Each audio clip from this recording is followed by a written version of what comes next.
I'm so tired of this country, Kemi said as she tossed her handbag on the couch. Her voice echoed through the small apartment she shared with her friend Bola. The evening was hot and the power had just been cut off again. Sweat glistened on her forehead, but the frustration in her voice was heavier than the heat. Kemi was a beautiful Nigerian woman in her late 20s. Her dark skin glowed like polished ebony, and her figure turned heads wherever she went. She worked in a respected tech company in the heart of Lagos, but no matter how much progress she made at work, something always felt missing. Kemi had always dreamed of living an extravagant lifestyle. From her teenage years, she fantasized about living in a foreign country, marrying a white man, and enjoying all the luxuries that came with it. She turned down countless suitors, some well-to-do, some handsome, some genuinely in love with her, but none of them matched the picture she had in her head. She wanted something more. So when her company announced that she, along with a few of her colleagues, had been selected to travel out of Nigeria for an international project, Kemi felt like her prayers had finally been answered. "Bola," Kemi called out excitedly the moment she got home from work that day. "You won't believe what happened." "What? Don't tell me Mr. Kunle finally promoted you," Bola said, rushing out of the kitchen with a plate of fried plantains.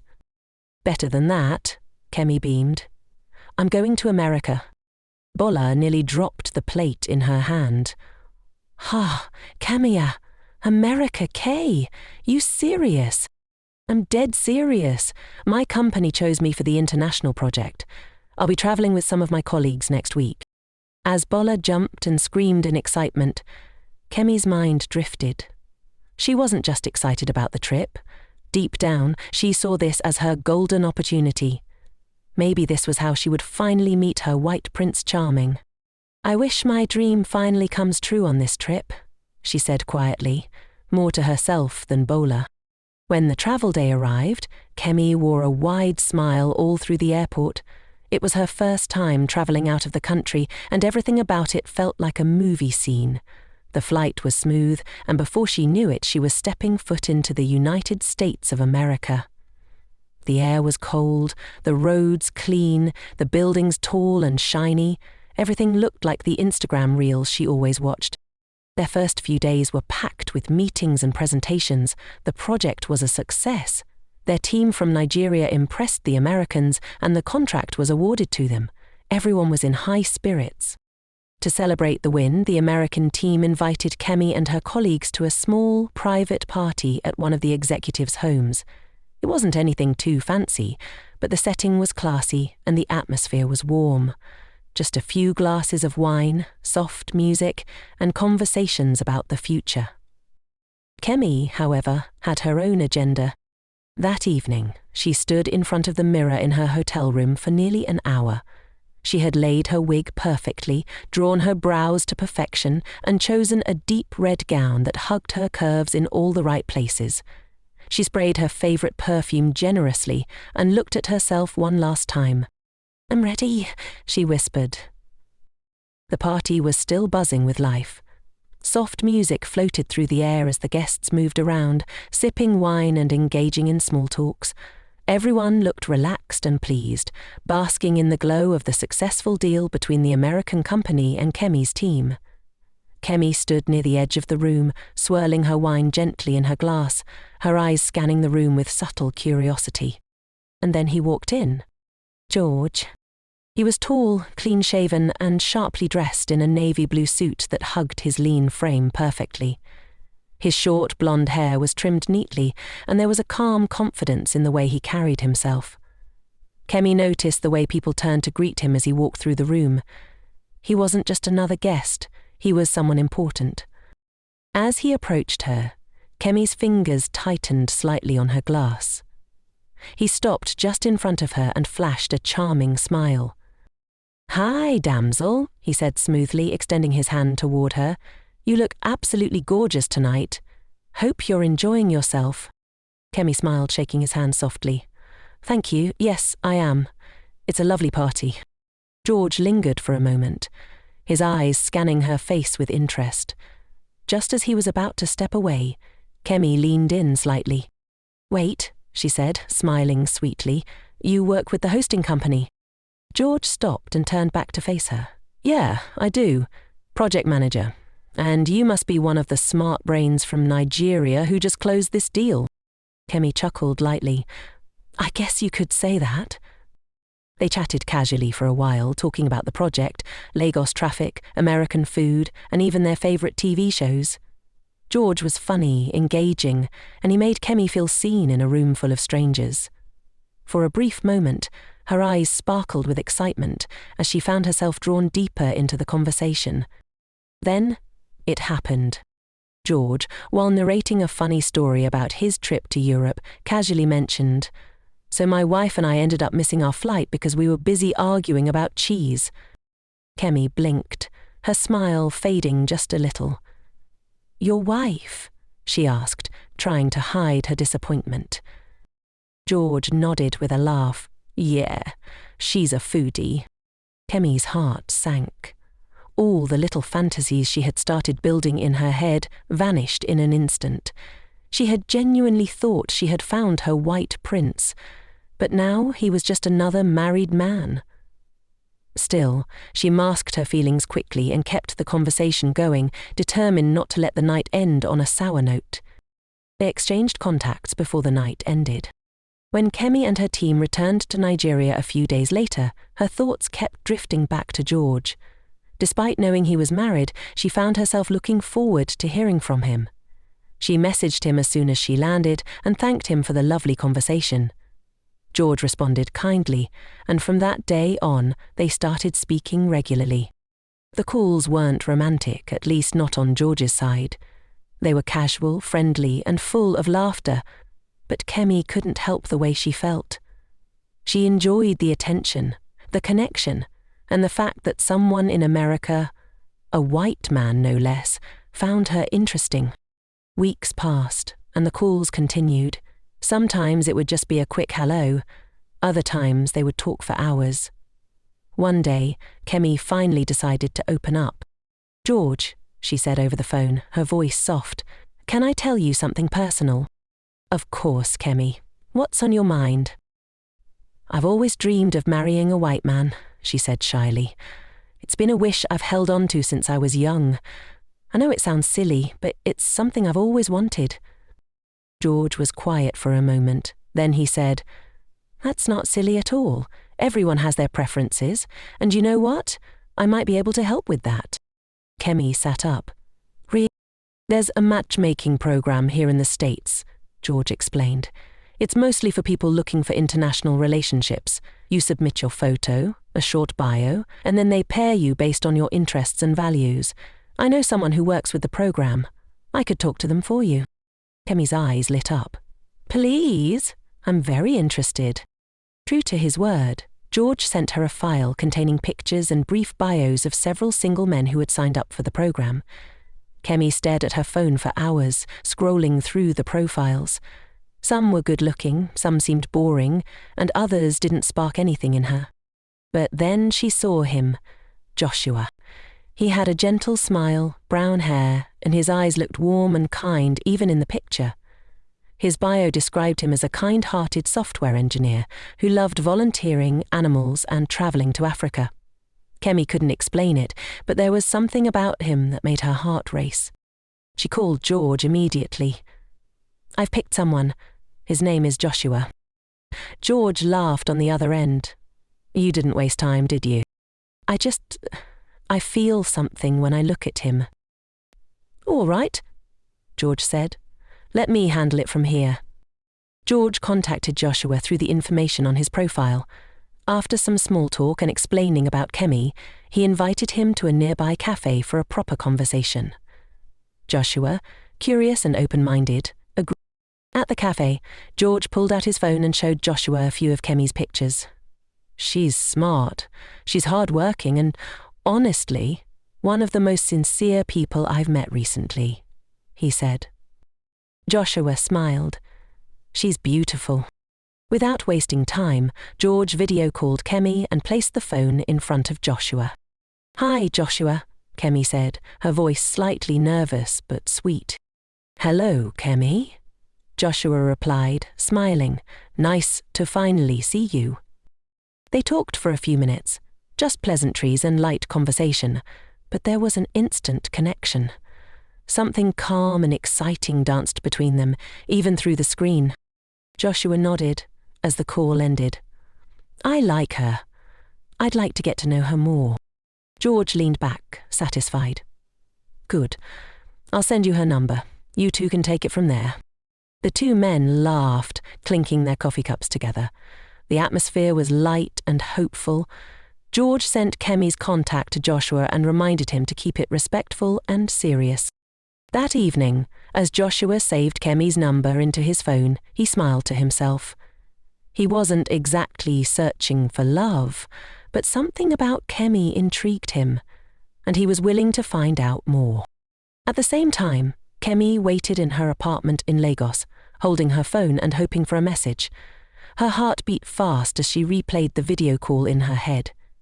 She liked the way Joshua spoke, the gentleness in his voice, and how he seemed genuinely interesting. She didn't know where it would lead, but for the first time in a long time she felt something close to hope. And maybe, just maybe, her dream was finally starting to unfold. Weeks passed, and the spark between Kemi and Joshua only seemed to grow stronger. Their nightly calls became a routine Kemi cherished deeply. Each time her phone rang, her heart would race in anticipation, and every time she saw Joshua's face on her screen, she felt butterflies. It felt like a dream. A white man who adored her, listened to her every word, and had even sent her a ring. It was like something from a movie, only this time she was the star. Kemi flaunted her ring to her friends and neighbours. "CA, my story don't change," she would say with joy, twisting her fingers for all to admire. "I told you people, I said one day I'll marry a white man and leave this Nigeria Valhalla." Her friends laughed, some genuinely happy for her, others secretly envious, but none dared rain on her parade. Every little thing reminded her of Joshua now. She would stay up late fantasizing about what their wedding in America would look like, how she would wear a long white gown and walk down the aisle with soft piano music in the background. Her favourite moment was always imagining her children, brown-skinned and curly-haired, speaking fluent English with cute accents. She told herself, "My children will never suffer like me." One evening, as their calls stretched into the midnight hour, Joshua softly asked, "Kemi, if I were to propose again, in person this time, what would you do?" Kemi didn't hesitate. "I'll scream, I'll dance, I'll faint," she shouted, laughing and blushing. "I will say yes, 1,000,000 times." The following week, a parcel arrived. Kemi's hands trembled as she signed the delivery slip. It was from Joshua. She opened it, slowly, cautiously, as though afraid it might disappear, and there it was, a sparkling ring, more beautiful than the one on her finger already. This one came with a small card that read, "To the love of my life, can't wait to be with you forever." Her heart burst with joy. She cried, real tears. She held the ring to her chest and whispered, "Thank you, God, my story has finally changed." But what Kemi didn't know was that this moment, this precious, unforgettable moment, was the beginning of something darker. Months passed. The excitement began to fade, replaced with questions. Why hasn't Joshua made concrete plans to come? Why does he keep pushing the date? Why does he suddenly sound distracted during their calls? "Joshua," she asked one night, "when are you coming to Nigeria to do the needful? You've proposed already and people are asking questions. My mother is even worried. Are you really serious about us?" There was a pause on the line. "Kemi, babe, you know I love you, you know that. But things are hectic here. Work is choking me. I barely sleep. I want to come, I swear, but the timing is just not right." His words seemed soft and unsure. Kemi felt a lump rise in her throat, but she smiled. "I understand," she whispered. But she didn't. Not really. The next night, Kemi couldn't sleep. Thoughts ran wild in her head. Her instincts, for the first time, whispered something different, but she quickly shut them up. Joshua loves me, she told herself. He sent a ring. He shows me off. He even video calls me when he's with his friends. But desperation was building. The whispers around her neighborhood were getting louder. Her aunt had said bluntly, "You better be careful, all these online Oyibo men, you don't know what they're after." Even her pastor had prayed for her one Sunday after church and told her quietly, "My dear, be patient and don't move too fast. Let God finish what he started." Then, one night, Kemi sat up in bed and called Joshua with a big idea. "Babe," she said, trying to sound excited, "I've been thinking." Joshua yawned. "Thinking about what, sweetheart?" "What if we do our wedding via Zoom?" she asked, her voice rising with enthusiasm. "It's just symbolic. Since you've already proposed, and my people are waiting to see something, we can arrange it properly. You send your picture, we'll mount it on a board and dress it up. My pastor can bless the union here, and you can attend virtually." There was a long silence. "Is that even possible?" Joshua asked slowly. "Of course," she replied, eager. "People do it all the time these days.